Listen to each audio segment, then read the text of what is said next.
तो आज हम वैदिक मैथ के एक पार्ट स्क्वायर्स को पूरे का पूरा डिस्कस करेंगे कि जितने भी स्क्वायर्स है हम किस तरह से शॉर्टकट से निकाल सकते हैं। ठीक है, तो जिस तरह से मल्टीप्लिकेशन मैंने आपको सिखाई थी कि मान लो कि 108 का स्क्वायर निकालना है, तो इसका स्क्वायर तो हम वैसे निकाल लेंगे जिस तरह से मल्टीप्लिकेशन होती है 108 इंटू 108 की, है ना। मैंने 100 बेस लिया, मैंने देखा 108 100 से कितना ज्यादा है 8, ये देखा 108 100 से कितना ज्यादा है तो 8, है ना। 8 प्लस 8 16, 100 में जोड़ दिया तो मेरे पास कितना हो गया 116, और 8 गुना 8 64 पीछे लिख दिया। याद रखना है पीछे 2 डिजिट लिखने हैं, 2 से कम नहीं होने चाहिए, 2 से ज्यादा नहीं होने चाहिए, है ना। जिस तरह मान लो कि 112 का स्क्वायर निकालना है, तो 112 का स्क्वायर का मतलब क्या है 112 इंटू 112, 112 इंटू 112। तो मैंने 100 बेस लिया, मैंने देखा 100 12 से कितना ज्यादा है तो 12, यहां देखा 112 100 से कितना ज्यादा है तो 12, तो 12 प्लस 12 मेरे पास कितना हो गया 24, 100 में जोड़ दिया तो मेरे पास कितना हो गया 124, और दोनों को गुना करके या फिर 12 का स्क्वायर हमने पीछे लिख दिया 144। पीछे मेरे पास कितने डिजिट आ गए हैं 3। मैंने बोला है हमेशा कितने डिजिट लिखने हैं 2 डिजिट लिखने हैं, तो ये वाला डिजिट इसमें ऐड हो जाएगा, तो 12544 मेरे पास क्या बन जाएगा इसका स्क्वायर 112 का, है ना।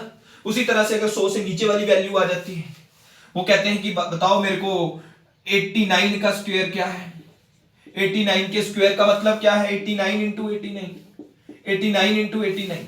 मैंने 100 बेस लिया, मैंने देखा 89 100 से कितना कम है तो -11, ये देखा 89 100 से कितना कम है तो -11, -11 और -11 मेरे पास कितना बन गया -22, तो 100 में से 22 कम कर दिया तो मेरे पास रह गया कितना 78, और 11 का स्क्वायर पीछे जो लिख दिया हमने 121, 3 डिजिट आ गए हैं तो मेरे को एक डिजिट लिखना था, तो मेरे पास क्या बन जाएगा 7921। ठीक है, 100 के आसपास वाले जितने भी स्क्वायर्स आते हैं निकालने के लिए, तो आप लोगों ने ओरली निकालने हैं पेपर में। जैसे कि 98 का स्क्वायर है, आपको पता है 100 से कितना कम है 2, 2 और 2 4 कम हो जाएगा तो 96, लास्ट में 2 का स्क्वायर लिखेंगे 4, तो आंसर हो जाएगा 9604। पूरा सॉल्व नहीं करना पड़ेगा, आप ओरली पेपर में इस तरह से निकाल पाओगे जब आपको 100 के आसपास के स्क्वायर्स निकालने के लिए आते हैं। ठीक है,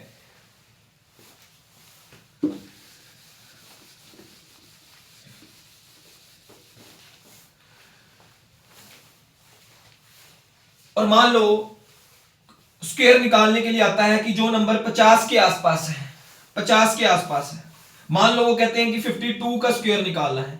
इसको आपको 100 वाले के साथ कंफ्यूज नहीं, मतलब कंफ्यूज नहीं होना है जो 100 वाला किया है। ठीक है, इसमें आपने कुछ नहीं करना है, हमने सिर्फ इतना देखना है 50 से कितना ज्यादा है, 50 से कितना ज्यादा है 2 ज्यादा है, 2 ज्यादा है, तो इसको 50 में नहीं जोड़ेंगे इस बार, बस कंफ्यूज नहीं होना, उसको और इसको मिक्स मत करना। एक और मेथड भी मैं आपको अभी बताऊंगा।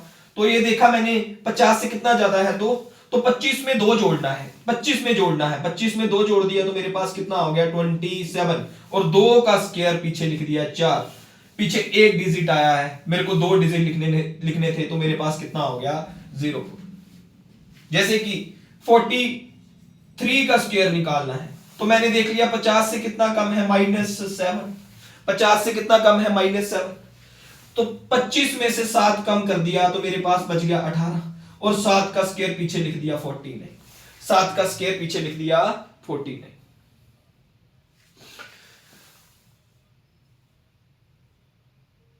कहते हैं कि 41 का स्क्वायर बताओ कितना है, तो मैंने देख लिया 50 से कितना कम है -9, है ना, 50 से ज्यादा है तो प्लस, अगर 50 से कम है तो माइनस, तो 25 में से 9 कम कर दिया तो मेरे पास कितना आ गया 16, और 9 का स्क्वायर पीछे लिख दिया 81।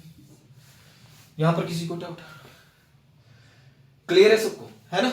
जैसे 63 का स्क्वायर निकालने के लिए बोलते हैं, 63 का स्क्वायर निकालने के लिए बोलते हैं, तो मैंने देख लिया 50 से कितना ज्यादा है 13, 25 में 13 जोड़ दिए, 25 में 13 जोड़ दिए तो कितने हो गया 38, और 13 का स्क्वायर हमने पीछे लिख दिया 169, 3 डिजिट आ गए, मेरे को 2 डिजिट लिखने थे, तो ये वाला नंबर जो है हम इसमें ऐड कर देंगे, आंसर बन जाएगा 3969, 3969। क्लियर सबको? इसके अलावा हमारे पास एक मेथड और होता है स्क्वायर निकालने का। हर एक नंबर का स्क्वायर आप उस तरह से निकाल सकते हैं जैसे मान लो वो कहते हैं कि 78 का स्क्वायर बताओ, तो अगर हम बेस लेके करते हैं तो ये थोड़ा सा लेंदी हो जाता है। 50 बेस लेते हैं तो 50 से 28 ज्यादा आ जाता है, अगर 100 बेस लेते हैं तो 100 से 22 कम आता है। तो दोनों तरफ से थोड़ी सी कैलकुलेशन बढ़ जाती है। अपने पेपर में कोशिश करनी है कि जल्दी हो, आसान कैलकुलेशन हो।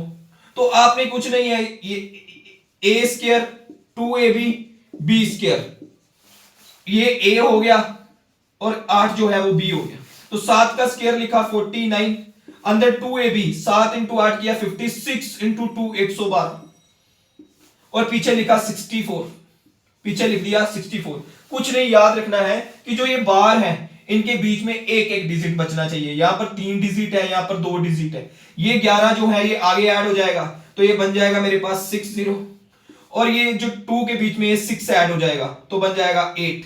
तो आंसर मेरे पास बनेगा 6084। कितना बनेगा? 6084, है ना? क्लियर है सबको? एक और देखते हैं। जैसे मान लो वो कहते हैं कि 52 का स्क्वायर बताओ, तो हम 5 का स्क्वायर लिख लेंगे, आगे 25, ठीक है। बीच में आ जाएगा 2ab, 5 इंटू 2 10 इंटू 2 20, और लास्ट में आ जाएगा 4, 2 का स्क्वायर, है ना। पहले लिखा 5 का स्क्वायर, पीछे लिखा 2 का स्क्वायर, और गुना करके इसको डबल कर दिया 20। तो 2 इसमें ऐड हो जाएगा तो बन जाएगा 27 और 04। इधर एक एक डिजिट बचना चाहिए, तो आंसर बनेगा 2704, है ना। जैसे कि कहते हैं कि 112 का स्क्वायर बताओ, तो उस तरह से भी निकाल सकते हैं, 100 बेस लेके, इस तरह से भी निकाल सकते हैं। तो 11 का स्क्वायर किया कितना हो गया? 121, बीच में लिख दिया 2ab, तो 2 इंटू 11 किया तो कितना होगा? यहां से 22 इंटू 2 44, और लास्ट में मेरे पास 2 का स्क्वायर आ गया 4। अब देखो यहाँ पर 2 डिजिट है, यहाँ पर 1 डिजिट है। मैंने बोला इन बार के बीच में एक एक डिजिट बचना चाहिए, तो ये 4 जो है इसमें ऐड कर देंगे तो बन जाएगा 12544, 12544। क्लियर है सबको, है ना। जैसे कहते हैं कि बताओ 69 का स्क्वायर कितना है, तो बड़ा आसान है। मैं 6 का स्क्वायर लिख दूंगा 36, अंदर आ जाएगा 6 इंटू 9 करोगे तो आपके पास कितना होता है? 54, 54 इंटू 2 108, और लास्ट में 9 का स्क्वायर करेंगे तो कितना हो जाएगा? 81। कितना आ जाएगा? 81। तो ये 8 जब इसमें जोड़ोगे तो ये बन जाएगा 36116 और ये 11 आगे जोड़ देंगे तो 4761, 4761। क्लियर है सबको?